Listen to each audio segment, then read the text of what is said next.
South Africa డర్బన్లో ఉన్న Phoenix settlement ఈ మధ్య వార్తలోకి వచ్చింది. సౌత్ ఆఫ్రికా ప్రభుత్వం గాంధీజీ స్థాపించిన ఫినిక్స్ సెటిల్మెంట్ను నేషనల్ హెరిటేజ్ సైట్గా గుర్తించింది. గాంధీ గారు సౌత్ ఆఫ్రికా డర్బన్లో 1904 సంవత్సరంలో ఈ ఫినిక్స్ సెటిల్మెంట్ను స్థాపించారు. ఫినిక్స్ సెటిల్మెంట్ చాలా యూనిక్ అని చెప్పొచ్చు. దానికి అనేక కారణాలు ఉన్నాయి. గాంధీ గారు ఆలోచించిన సత్యాగ్రహ, అహింస, Sarvodaya, communal harmony, interfaith dining, interfaith harmony, environmental protection, ఇలా అనేక అంశాలు ఆయన ఆలోచనలుకి నాంది ఈ ఫినిక్స్ సెటిల్మెంట్లో పడింది. 1913లో ఆయన ఒక మాట రాశారు ఇక్కడే కూర్చుని ఫినిక్స్ సెటిల్మెంట్లో. నువ్వు బలహీనుడు అని ఎప్పుడూ నమ్మవద్దు. ఎప్పుడైతే నువ్వు బలహీనుడు అని నమ్మలేదో నువ్వు నిజంగా ధైర్యవంతుడు అవుతావని చెప్పి ఆయన చెప్పారు. ఈ మాటే చాలా ఉద్యమాలకి ఊపునిచ్చింది. గాంధీ గారు సత్యాగ్రహ అనే ఒక అంశానికి బీజం పునాది ఈ ఫినిక్స్ సెటిల్మెంట్లోనే పడింది. అసలు ఈ ఫినిక్స్ సెటిల్మెంట్, ఫీనిక్స్ అనే మాటే చాలా అందమైన మాట. ఫినిక్స్ అనేది గ్రీక్ మైథలాజికల్ బర్డ్ అనమాట. అది తన బూడిదలోంచే, తన కాలి బూడిదలోంచే మళ్ళా పుట్టి మళ్ళా శక్తివంతమై పైకి ఎగురుద్ది అనమాట. సో అలా ప్రతి మానవుడు తనలోని శక్తి తెలుసుకోవాలని చెప్పి దానికి నా ఫినిక్స్ సెటిల్మెంట్ అని పేరు పెట్టారు. 2012లో భారత రాష్ట్రపతి సౌత్ ఆఫ్రికా సందర్శించినప్పుడు ప్రత్యేకించి డర్బన్ వెళ్ళి ఫినిక్స్ సెటిల్మెంట్కి వెళ్ళి గాంధీ గారికి నివాళులు అర్పించారనమాట. అంత గొప్పతనం ఫినిక్స్ సెటిల్మెంట్కి ఉంది. ఈ ఫినిక్స్ సెటిల్మెంట్లో గాంధీ అనేక విషయాలు ప్రస్తుతించారు, అనేక విషయాలు అమల్లోకి తీసుకొచ్చారు. స్వావలంబన, self help, dignity of labour, simplicity, non violence, ఇలా అనేక అంశాలు అక్కడ ఆయన తీసుకొచ్చారు. అక్కడి నుంచే అంటే ఫినిక్స్ సెటిల్మెంట్ నుంచే ఇండియన్ ఒపీనియన్ అనే ఒక న్యూస్ పేపర్ను సౌత్ ఆఫ్రికాలో స్థాపించారు. ఇండియన్ ఒపీనియన్ ఇప్పటికి కూడా చాలా ఇంపార్టెంట్ కరెంట్ అఫైర్స్ బిట్ అనమాట. రెగ్యులర్గా హిస్టరీకి సంబంధించిన క్వశ్చన్స్ వస్తూ ఉంటాయి. గాంధీ గారు ఇండియన్ ఒపీనియన్ అనే పేపర్ని ఎక్కడ స్థాపించారు, లేదా ఎవరు ఇండియన్ ఒపీనియన్ అనే పేపర్ని స్థాపించారని చెప్పేది. సో సౌత్ ఆఫ్రికా ఫినిక్స్ సెటిల్మెంట్ను నేషనల్ హెరిటేజ్ సైట్గా ప్రకటించగానే భారతదేశం హర్షం వ్యక్తం చేసింది.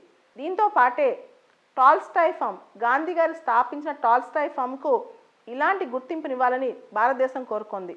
అయితే ఫినిక్స్ సెటిల్మెంట్కి సంబంధించి సౌత్ ఆఫ్రికా దాన్ని రికగ్నైజ్ చేయడం అనేది భారత్ సౌత్ ఆఫ్రికా మధ్య చారిత్రాత్మక సాంస్కృతిక సంబంధాలు బలపడతాయి. దాంతోపాటు భారత్ సౌత్ ఆఫ్రికా సంబంధాల్లో గాంధీ గారి పాత్ర చాలా కీలకమైందని కూడా మనం ఇక్కడ చెప్పొచ్చు. గాంధీ గారు సౌత్ ఆఫ్రికాతో సంబంధం ఏంటి అంటే, గాంధీ గారు లాయర్గా భారతదేశంలో ప్రాక్టీస్ మొదలెట్టినప్పుడు ఆయన్ని ఇక్కడ గొప్ప లాయర్ అవ్వాలని ఆయన అనుకున్నారు. కొన్ని రోజులు ఆయనకి ప్రాక్టీస్లో అంత ఊపు అందుకోలేదనమాట. ఆ టైంలో దాదా అబ్దుల్లా అనే వ్యక్తి తన కజిన్ ఒక కేసులో గాంధీ గారిని ఆఫ్రికాకి వెళ్ళమన్నారు, సౌత్ ఆఫ్రికాకి. అక్కడి నుంచి దాదాపు 27 సంవత్సరాల పైగా గాంధీ గారు సౌత్ ఆఫ్రికాలోనే ఉన్నారు. అక్కడ ఆయనకి జాతి వివక్ష చూశారు. అపార్థీడ్ అనే పాలసీ ఎలా ఉంది, తెల్లవాళ్ళు నల్లవాళ్ళని ఎంత డిస్క్రిమినేట్ చేస్తున్నారో ఆయన గమనించారనమాట. ముఖ్యంగా గాంధీ గారి మనసును మార్చేసిన సంఘటన ఒక రైలు సంఘటన. గాంధీ గారు రైల్లో ఒకటో తరగతి టికెట్ కొనుక్కుని కూర్చుంటే, నువ్వు నల్లవాడివి, నీకు ఈ తరగతిలో కూర్చునే ఇది లేదు అని చెప్పి ఫస్ట్ క్లాస్లోంచి ఆయన బయట తోసేస్తారు. అదే పీటర్ మార్టిస్బర్గ్ సంఘటన అనమాట. ఆ సంఘటనతో గాంధీ గారిలోంచి ఒక యాక్టివిస్ట్ బయటకు వచ్చాడు. ఒక రక్తం బయటకు వచ్చిందన్నమాట ఆయనలోంచి ఎలా పోరాడాలనే అంశం మీద.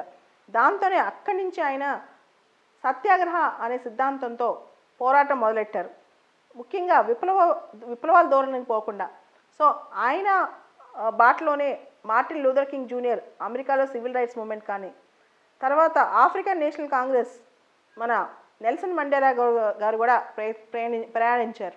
అయితే నెల్సన్ మండేలా గారు పూర్తి స్థాయిలో సత్యాగ్రహాన్ని పూర్తి స్థాయిలో పాటించకపోయినా ఆయనకు కూడా గాంధీ గారే స్ఫూర్తి అనమాట. అయితే గాంధీ గారు సౌత్ ఆఫ్రికాలో ఏమేం చేశారంటే జాతి వివక్షకు వ్యతిరేకంగా పోరాడారు. ఫోనిక్స్ సెటిల్మెంట్ డర్బన్లో స్థాపించారు. టాల్స్టాయ్ ఫామ్ కూడా స్థాపించారు. ఫోనిక్స్ సెటిల్మెంట్ అనేది మనకి సత్యాగ్రహ అక్కడే ఊపందుకుంది. టాల్స్టాయ్ ఫామ్లో సత్యాగ్రహాన్ని ఒక నిరసనకు ఒక ఆయుధంలా మొదలెట్టింది ఫోనిక్స్ సెటిల్మెంట్ తర్వాత టాల్స్టాయ్ ఫామ్లో. ఫోనిక్స్ సెటిల్మెంట్లో సత్యాగ్రహ అనే కాన్సెప్ట్ని తీసుకొచ్చారు. టాల్స్టాయ్ ఫామ్లో satyagraha is a weapon of protest, అంటే ఒక నిరసనకు ఒక ఆయుధంలా సత్యాగ్రహాన్ని వాడారనమాట టాల్స్టాయ్ ఫామ్లో. తర్వాత జనవరి 9, 1915న గాంధీ గారు భారతదేశానికి తిరిగి వచ్చేశారు. జనవరి 9న గ్రేటెస్ట్ ప్రవాసి, భారతదేశంలో అతి ముఖ్యమైన ప్రవాస భారతీయుడు భారతదేశానికి తిరిగి వచ్చేశారు కాబట్టి మనం జనవరి 9ని ప్రవాస భారతీయ దివస్గా కూడా చెప్పుకుంటాం. ఆ తర్వాత కథ మనకు తెలిసిందే. గాంధీ గారు భారతదేశం మొత్తం పర్యటన చేయటం, తర్వాత చంపారన్, అహ్మదాబాద్, ఖేదాలో సత్యాగ్రహాలు నిర్వహించటం, తర్వాత సహాయ నిరాకరణ ఉద్యమంతో భారత స్వతంత్ర ఉద్యమానికి ఒక నాయకుడిలా ముందుకు రావటం, చివరికి స్వాతంత్రం తెచ్చాక తనే దేశం కోసం చనిపోవటం. ఇది గాంధీ గారి జీవన ప్రస్థానం. దీని మీద మీకు హిస్టరీలో వీటిలో క్వశ్చన్స్ ఎక్కువ వస్తుంటాయి. ఇవన్నీ లైన్ బై లైన్ చదువుకుంటే కనుక ఒక ఐడియాగా ఒక లైన్లో గుర్తుండే అవకాశం ఉంటుంది.